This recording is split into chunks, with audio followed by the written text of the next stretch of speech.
sector deja regalías millonarias a todos los departamentos. Lamentablemente, Senaricón no hace hincapié de eso, no hace los números. El diálogo ha durado más de 7 horas. La ley 5503, la abrogación, no se ha podido. Entonces nosotros como presidentes hemos venido a informar a nuestras bases. Nuestras bases no están de acuerdo con este acta que se ha firmado con el gobierno. Si no hay respuestas, desde mañana ya vamos a tomar otras alternativas. Ha sido una convocatoria constante por parte de las autoridades del gobierno, invitando a mesas de diálogo, invitando a conversaciones, a reuniones, a los diferentes sectores que desde la pasada semana han expresado este rechazo al decreto supremo 5503. Evidentemente ha habido un avance muy importante con varias de las federaciones, con varios de los sectores que se han expresado y que han logrado reunirse con el gobierno. Aún hay algunos detalles pendientes. ¿Qué pasa con los hidrocarburos? ¿Se normalizará el abastecimiento? ¿Qué va a pasar con el pasaje, con el precio del mismo? ¿Qué va a suceder con el control del contrabando para que no se vaya más el combustible de nuestro país? Muchas interrogantes, pero él está aquí para responder. Mauricio Medinaceli, ministro de Hidrocarburos, ha tenido la gentileza de tomarse un café con nosotros. Buenas noches. Buenas noches, ¿cómo está? Bienvenido, un placer, ministro. Gracias por la invitación. ¿Seguirá normalizando la situación? Sí, bueno, quisiera explicar a la gente a través suyo, por favor, que el combustible, la gasolina está en el país, ¿no es cierto? Simplemente hay problemas logísticos por parte de los surtidores para llevar desde las plantas de almacenaje hacia la estación de servicio. ¿Qué quiere decir esto? Que las estaciones de servicio, muchas de ellas están enfrentando un problema de flujo de dinero, porque ahora deben comprar el combustible a un precio mayor. Entonces deben conseguir los recursos para comprar ese combustible a un precio mayor. Por eso no están pudiendo, digamos, recoger todo el combustible que se necesita. ¿Con todas? No todas, hay algunas de mayor escala, ¿no? Y hay algunas, pero poco a poco estamos logrando estabilizar financieramente esta situación. Pero la gasolina está en el país, está en las plantas de almacenaje. Hoy por hoy tenemos una capacidad de abastecer por 6 días. El desafío en el que estamos trabajando ahora es llevar desde las plantas de almacenaje, Sencata, por ejemplo, hacia la estación de servicio donde usted no pudo encontrar hoy día gasolina, sí, me contaba. Sí, estamos haciendo un monitoreo. Es cierto, estamos enfrentando problemas logísticos con el sector privado, pero poco a poco espero salir, que todo se normalice. Ministro, ¿cuánto ha ahorrado ya el país en estos 5 días? Cada día se ahorran como 10 millones de dólares, entonces son jueves, viernes, sábado, domingo, lunes, hoy que termina 50 millones de dólares. Ahora, este dinero va a ser redistribuido, es lo que decía el presidente, ¿no es cierto?, hacia las regiones. ¿De qué forma? Bueno, primero, la quita del subsidio, la estabilización de precios, no ha significado únicamente un ingreso o un incremento del impuesto. Se incrementaron todos los valores de la cadena de precios. Se incrementó el precio de referencia, el margen de refinería, bueno, es algo técnico. Pero lo cierto es que se incrementarán los ingresos al productor y por tanto se incrementará la regalía del 11%, la regalía del 1% para Benipando y el impuesto directo a los hidrocarburos del 32% de la producción de petróleo y condensado en el país. Entonces, todos aquellos que coparticipen del impuesto directo a los hidrocarburos verán sus ingresos incrementados. Hablo de alcaldías, gobernaciones, universidades, todas las instituciones que coparticipan de este impuesto. Es por eso que una parte se va al Tesoro General de la Nación, digamos 50 de todo lo que recibe el Estado, y el otro 50 se va a las a las regiones. Muy bien. Ahora, ministro, hay algo que me parece también es digno de que podamos conversar. La logística. ¿Es la adecuada la logística que se tiene implementada en el país? Y le hablo de esto de hace años, ¿verdad? Esto no tiene que ver con el actual gobierno, pero se gasta diésel, entrar diésel. Los oleoductos, ¿esto se podrá mejorar de alguna manera? Sí, bueno, el desafío en este momento es importar crudo primero, importar petróleo para levantar la producción de las refinerías en el país. Actualmente las refinerías tienen una capacidad de procesamiento de 60.000 barriles por día, más o menos. Estamos procesando 23.000, 25.000 barriles por día, un poco más del 30%. El desafío es importar crudo, que es más barato que importar gasolina y diésel, y luego meter a las refinerías, procesarlo y sacar todos los derivados del petróleo. Para ello, en principio, se utilizarán cisternas que lleguen con petróleo. pero en el mediano plazo lo que se piensa es revertir el único ducto que existe desde Bolivia a Chile, que va en una dirección hoy por hoy, ahora revertirlo desde Chile hasta Bolivia. Eso lleva de 12 a 18 meses de construcción, 150 millones de dólares. La logística interna, los oleoductos funcionan en el país, hay un sistema de distribución, pero el desafío los próximos meses es pasar parte de la provisión de gasolina, diésel en el país al sector privado nacional e internacional. Ya que me menciona el tema de diésel y me permito hacerle la siguiente consulta, que ha sido una de las primeras preguntas que surgen cuando lanzan el decreto 5503, ¿por qué la gasolina está por debajo del diésel? Usted explicaba hay un poco a detalle en la conferencia de prensa inicial con el ministro de Economía que esto se debe a poder frenar de alguna manera el contrabando, que es mayor de diésel que de gasolina. Sí, aquí hay un concepto o dos conceptos económicos que hay que entender. Hoy día hablábamos en una reunión que nos decían, pero el costo de importar diésel puede estar, yo consigo diésel a 6, me decían, del Paraguay, o 7. Yo creo que el enfoque es más bien de demanda más que oferta. Me explico. No importa si cuesta producir o importar 7, siempre y cuando Perú pague 10, Chile pague 10, igual el combustible se desvía.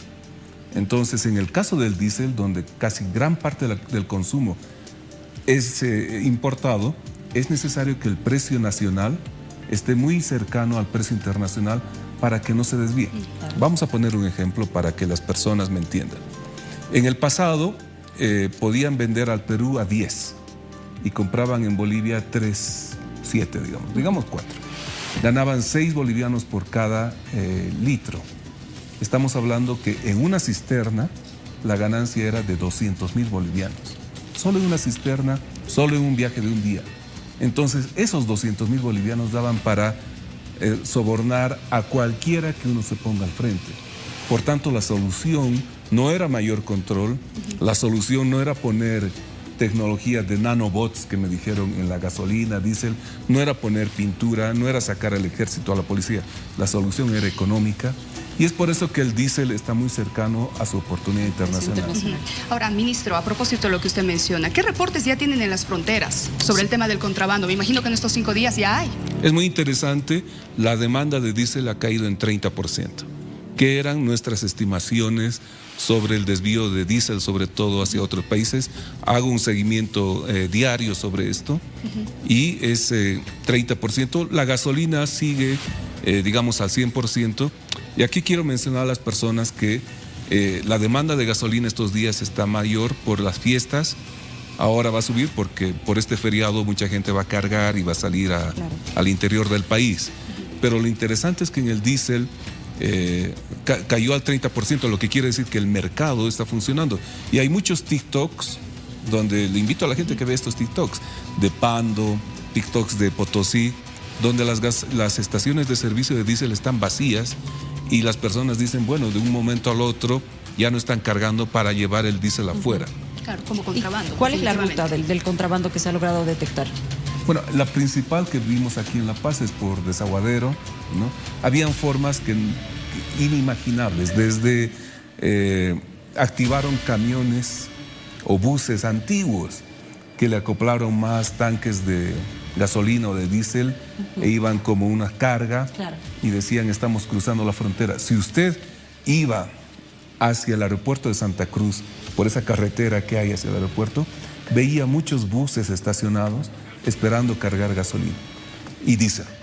Y ahora sacamos una resolución en el ministerio donde las tarjetas, adicionalmente, de carga de diésel por parte del sector agropecuario desaparecen, que era otra forma de corrupción. Es decir, me explico y le explico a la gente. En el pasado, el sector agropecuario necesitaba diésel. El gobierno lo que hizo es entregarles tarjetas, 10.000 litros, 15.000 litros, 5.000, lo que sea. Entonces, el gobierno pasado entregó a quienes tampoco eran del sector. Entonces, recibían tarjetas, 10, 15 tarjetas, obtenían el diésel y se lo llevaban. Entonces, ese mecanismo de tarjetas salió. El mecanismo de extorsión de sustancias controladas también desapareció porque se sacó al diésel de este tema. Entonces, hay muchos elementos que ahora hacen que los mercados del diésel y gasolina sean más transparentes, menos coercitivos, menos sujeto a corrupción. ¿Se hará algo con los vehículos indocumentados que siguen cargando combustible en este país? Sí, bueno, la idea es trabajar en ello, la idea es trabajar en mejorar el BESISA, que también ha sido Tiene muchas falencias, ministro. manoseado, que también, es decir, yo volví al país después de muchos años de vivir fuera, yo viví en Colombia, y encuentro el país, me da pena, porque muchos de nuestros compatriotas están maleados, no tienen piedad por el prójimo, le roban al prójimo sin ningún tipo de consideración. ¿Lo ilegal se habrá hecho habitual? Claro, entonces, eso es lo que yo decía a la gente. El subir el precio del diésel no solamente es un tema económico, es un tema moral. Tenemos que cuidar a nuestras generaciones que no entren a esta lógica de corrupción. Tenemos que quitarles la oportunidad del negocio para cuidar. Es decir, los bolivianos considero que sí nos caracterizamos por hacer las cosas bien. Usted va afuera, es un tipo trabajador, una señora trabajadora, pero llego al país y donde sea hay corrupción. Entonces, no solamente es un levantamiento económico, es un levantamiento de la moral, es un levantamiento de nuestro desempeño, nuestras acciones. Tenemos que enseñar a nuestros hijos que haciendo las cosas bien uno también puede salir adelante. Ahora, ministro, está bien, las medidas serán necesarias, pero ¿cómo se va a trabajar y se va a evitar este espiral inflacionario que lo estamos viendo? El tema de los pasajes, por ejemplo, ¿es un factor que puede influir en ello? Bien, lo primero que hizo José, un gran amigo del ministro de Economía, es bajar el tipo de cambio. El tipo de cambio llegó, me parece, 18 o inclusive 20. Entonces, bajarlo a un nivel menor de 10 es lo que llaman en economía un ancla inflacionaria. Es decir, ahora los precios no deberían subir bastante. Yo creo que también hay que enfocar esto desde otra perspectiva. Si seguía la anterior gestión, si seguían las políticas de la anterior gestión, es decir, tipo de cambio fijo, con subvención, el dólar podía llegar a 30. Esas eran las proyecciones. Y el nivel de corrupción para transportar diésel y gasolina, sobre todo diésel, podía llegar a la situación que existe entre Venezuela y Colombia, que yo invito a la gente a que vea la situación en esa frontera, es tremenda. Entonces, primero, se tomaron las medidas para hacer ello. Ahora, el desafío futuro es contener el tipo de cambio. Para ello es necesario conseguir dólares, electricidad, donde ahora el sector privado puede generar con biomasa, fotovoltaica. El tercer pilar es la ley verde. La ley verde tiene que ver con la energía verde no relacionada con electricidad. Etanol, biocombustibles, hidrógeno. Ahí se delinearán los planes para atraer bonos verdes y coparticipar a las regiones, y además un plan de conversión de vehicular hacia los vehículos eléctricos. Y el cuarto pilar es la ley de litio, donde, digamos, el primer paso que queremos proponer al Congreso es delimitar un área del salar como reserva turística, para que no se toque. Que no se toque. Claro, No se toque el litio, protegida, de tal suerte que la gente que vive del turismo, ese paisaje tan lindo que uno tiene, se preserve, y lo que no esté dentro de esa reserva, pues entra dentro de los proyectos de litio. Ahora, ministro, perdón que vuelva al tema de los pasajes y el transporte, que ha sido uno de los sectores que ha sido de los primeros en pronunciarse en contra de este decreto supremo. ¿Cómo se ha llegado a un acuerdo? ¿Cuáles han sido los puntos de inflexión para que los transportistas pues digan, bueno, ok, sigamos adelante? Primero, el argumento que ayer se planteó, que el precio del diésel es un problema que no solamente es económico, es de nuestra sociedad, es necesario cortar la corrupción. Ellos lo entendieron y dijeron bien. Y luego vimos el decreto de una forma integrada, una forma holística.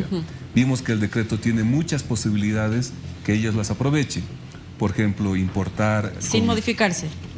Importar con impuesto del gravamen arancelario 0%, llantas, aceites, motores.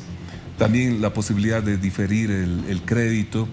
El proyecto ofrece alternativas que ayudan al sector transportista, porque el sector transportista también tiene otro tipo de costos. Entonces la idea es colaborar en ese otro tipo de Ellos costos. nos han hablado, por ejemplo, de la disponibilidad de dólares que también necesitan justamente para importar estos productos. Exacto. Digamos, lo macro es que ahorramos 10 millones de dólares al día. Ahora, lo micro, ¿por qué es tan importante para el ciudadano de a pie todo lo que estamos haciendo? Por lo que usted tiene exactamente encima del cuaderno.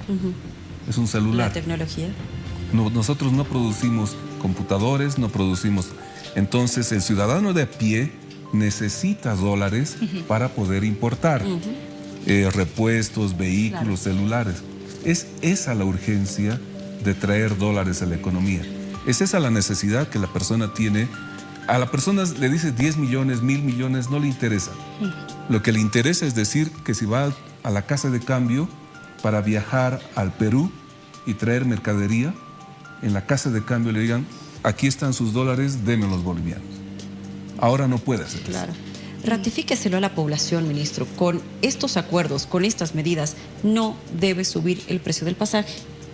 Claro, justamente el presidente citó a los gobernadores, a los alcaldes para discutir esto, ¿no? Esto va más allá de mi cartera, ciertamente. Claro. Yo me dedico al tema de hidrocarburos y la idea es lograr una situación en la que todos estén confortables. Le digo, todos necesitamos vivir bien, necesitamos comodidad, necesitamos estaciones de servicio con un baño decente, necesitamos un taxi, un minibús que esté limpio. Claro. Tenemos que cambiar la forma de pensar nuestra de los bolivianos, donde sí nos merecemos servicios de calidad. Y ahí tenemos que mejorar todos, ¿no? Y también hacer esfuerzos todos, como lo dijo el ministro de Economía. ¿Qué va a pasar con los salarios en YPFB, en las empresas subsidiarias? ¿Se ha hablado de este tema, ministro? Sí, bueno, no es tan fácil lidiar con las empresas estatales y a esto aprovecho su pregunta para comentar esto.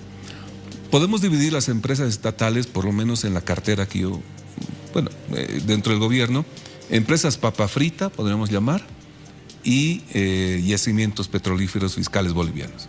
Está claro que las empresas papa frita no deben seguir viviendo porque son deficitarias. Van a cerrarse. No, claro, la idea es crear una estrategia para empresas papa frita, Muy bien. con la cual la gente se sienta cómoda, confortable. Y tener una estrategia para empresas como ILB, YPFB, Comibol, donde claramente la estrategia es otra. Yo le digo, ILB está en prequiebra técnica, porque yo soy presidente del directorio de ILB. Entonces, esta prequiebra técnica nos dice que los ingresos que ellos tienen no cubren los costos financieros. Para poner al señor taxista que me ve, lo que recibe es como si el taxista recibiera un ingreso y no le alcanza para pagar siquiera al banco. Ni siquiera hablemos para gasolina, nada. ¿Pero no por qué esa quiebra? ¿Qué han identificado? Justamente hay que hacer un corte, debemos hacer un corte para ver qué pasó antes con las piscinas, qué pasó antes con todo el manejo de esta ILB. Hubo muchos eventos que nos venimos enterando poco a poco, pero el desafío es, hacemos un corte y de aquí en adelante la ley me obliga a mí a pensar estrategias para levantar esa empresa. Claro. Porque si yo cierro esa empresa, y eso quiero decir a la gente que me dice en las redes, cierran de una vez, que todo el hate que uno recibe, no es tan fácil, porque si yo cierro la empresa, o si el gobierno cierra la empresa, después me sigue un proceso a mí, por daño económico al Estado. Entonces, hay cosas que no son sencillas, hay que implementarlas. Estamos, ¿cuántos? 6, 7 semanas Sí, por ahí. algo así, ¿no? Entonces, realmente la presión es muy grande. Seguro. Yo entiendo a las personas. Es como 20 años, yo siento esto, 20 años que el boliviano tenía una camisa de fuerza y de pronto cuando se abre esto, todos quieren todo y ahora. Seguro. Y se entiende. Y reitero, si me permites, mientras va tomando pregunta. el cafecito, no me respondió sobre los salarios. ¿Qué van a hacer al final? Bueno, ¿Va a haber una reducción o no? eso no corresponde Lo a mi han cartera. hablado, pero tal vez han escuchado algo del ministro de Economía, ha surgido la En propuesta. principio no van a subir. En principio no van a subir. No, y luego se va a hacer algo más eficiente, porque lo importante no es solamente el salario, es la masa salarial. Hay que hacer más eficiente el número de empresas. Todos tenemos la orden de reducir el personal en nuestros ministerios. Entonces, debemos hacer un esfuerzo. Pero esto también quiero decir a las personas, pese a que no es de mi cartera, eso habrá que preguntarle a José, al ministro de Economía. Gran parte de los salarios son salud y educación, que esa es la masa salarial. No estamos hablando aquí de mi salario, que también, si quieren, reducen a la mitad. Pero el tema es cómo lidiamos con salud, educación, la policía, el ejército ya estoy anticipando el hate sobre el ejército, no, las redes son implacables. Pero vamos a salud y educación, ¿no? Es un buen monto de gente, un buen grupo de gente, Sí. que no le podríamos decir, ¿sabe qué? Ajústese los cinturones. No es unas personas que están. Entonces, cuando las personas analicen esto, vean que doctores, que enfermeras, médicos rurales están detrás de esos salarios que se quiere disminuir. Ahora, ministro, permítame que vuelva al tema hidrocarburos. Lo escuché también en su conferencia con esta idea clara de la necesidad de transferir la distribución de hidrocarburos a privados. En el gobierno de Luis Arce se hizo un intento de abrir la exportación, ¿cierto? Con una serie de pasos que me parece muy pocas empresas han logrado concluir para este fin. ¿Qué se va a hacer? Bien, lo que se hará es crear bloques mayoristas, le llamo. A mí me tocó ser ministro de hidrocarburos el año 2005-2006, entonces conozco lo que se hizo en esa época en términos del Estado. Se crearon bloques geográficos mayoristas. ¿Qué quiere decir esto? Que se licita la provisión de combustibles a 10 empresas, digamos, internacionales, nacionales e IPFB, que tengan la obligación de suministrar gasolina y diésel casado, vamos a decir, carne y hueso. La Paz y el norte de Potosí, Ya. Santa Cruz y Pando, por 5 años. Entonces, si falta combustible, no sé, en San Ignacio, se le llama al mayorista de ahí y se le dice, ¿por qué no hay combustible? Si no mandas combustible, te quito la licencia. Entonces, el desafío acá es invitar a empresas internacionales para que logren entrar al país, exigirles compromisos de inversión, decirle a IPFB que también puede tener unos bloques, y a la inversión nacional, a SOSUR, también están invitados a participar en estos bloques. Entonces, ¿qué se logra con esto? No solo se logra que ellos vengan con recursos frescos financieros para emitir cartas de crédito, ¿no? También se logra decirles, miren, necesitamos una estación de servicio para los productores de quinoa del sur del Salar, que vinieron a proponerme eso, una estación de servicio en Santa Cruz. Se les dice, inviertan en estas estaciones de servicio, alquilen las plantas de almacenaje de IPFB, alquilen el servicio de refinación de IPFB, los que importen crudo. Entonces, y pongan estaciones de servicio de calidad. Por ejemplo, la gente que viajó al Perú, a Chile, hay sistemas de puntos en las estaciones de servicio, hay supermercados. Entonces, ¿por qué no podemos pensar que nos merecemos algo de buena calidad? Mi hijo quizás está viendo esto y le digo, Santi, él tiene toda la razón. Santi, tenemos que tener estaciones de servicio como las que te gustan, donde uno pueda comprar una pizza en una estación de servicio. Donde le ofrezcan un baño igual y servicios. Un baño decente. Así es. ¿No? Ministro, permítame que tengo que aprovechar su presencia para hablar también del tema de los campos maduros. ¿Cuál es la previsión que se está realizando para estos, para seguir explotándolos? Y por otro lado, se ha hablado en el anterior gobierno un montón, Mayaya, ¿cuál es la situación? Bien, aquí aplicó un concepto técnico, y me disculpa la gente, un concepto que diferencia el recurso de reserva. Podemos tener el gas ahí abajo físico, pero no es reserva porque económicamente no es viable su explotación. Por tanto, lo que nosotros necesitamos es hacer viable económicamente la explotación.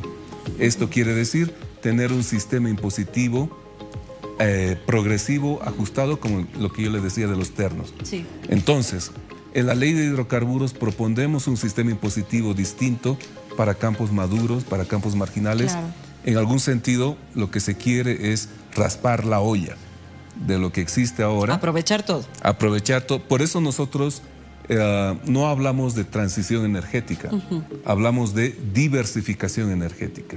¿Y por qué esta palabra es importante? Porque diversificación energética nos dice, hay que ir a lo verde, sí, pero tenemos que utilizar el gas natural que todavía tenemos bajo tierra. ¿Y cómo están en este momento las reservas?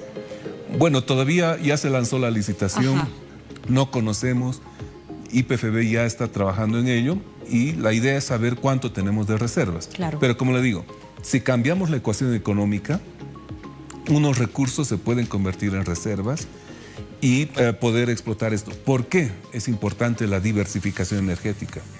Porque se pagan regalías del 11% sobre la producción de gas y petróleo, no sobre los paneles fotovoltaicos, no sobre la energía eólica. Entonces necesitamos optimizar el uso de este gas natural, que de hecho en Bruselas ha sido declarado el combustible hacia lo verde. Entonces está bien, no estamos en contra de lo que está yendo el mundo, pero necesitamos explotar ese gas natural. Ministro, y mi última consulta, le agradezco mucho por el tiempo que nos está dando y conversar con nosotros más cuando sé que el trabajo ha sido intenso durante estos días. Lo noto un poco ojeroso, lo invito a tomar un poquito más de café, por favor. Sí. Está un poco ojeroso, sí, ministro. Consulta última, ¿cómo se va a incentivar el tema del cambio de la matriz energética? Entiendo que este programa está hace años en el país. En La Paz, los choferes nos han indicado que por las características de la ciudad, en ese momento no podían acceder porque necesitan cuarta o quinta generación. ¿Cómo se va a incentivar? Yo invito a las personas a que revisen el decreto 5503. Hay un artículo donde se menciona que este incremento de precios es compatible con una economía verde. Invito a que vean.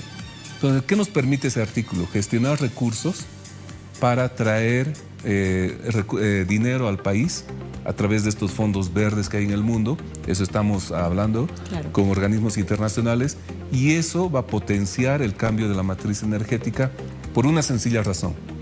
Ahora los precios de la gasolina y diésel están a un nivel donde la energía eléctrica puede entrar cómodamente. Son buenas noticias, ministro. Yo, por último, simplemente le voy a ceder este espacio de nuestra Cámara, nuestra audiencia, para que le hable a la población, para que tal vez este mensaje, aprovechando las fiestas de fin de año, pues traiga más calma. Bueno, a través suyo quiero decir a la gente que agradecerle por... ¿Dónde acá? Esa bien. Cámara es suya, ministro. Muy bien. Eso. Agradecerle primero a la gente que en la calle me ve, nos felicita, que en las redes nos felicita. Estamos haciendo todo lo posible, trabajamos intensamente para que esto salga adelante, porque todo lo que estamos haciendo es porque creemos que esto está bien. Creemos que esto es como esto es como una muela careada. Comenzó hace 20 años como una carie y de pronto todos los dientes están podridos, todos los dientes están con infección. A nadie le gusta ir al dentista, pero vamos al dentista. Logramos curar todo esto que no se hizo en 20 años, y una vez que esté curado, que va a doler, ya podremos después pensar en una sonrisa linda y ver el futuro pues con más optimismo. Gracias, ministro. Un placer conversar con usted. Gracias por estar de manera presencial. Sigamos con nuestro café mientras continuamos nosotros con más aquí en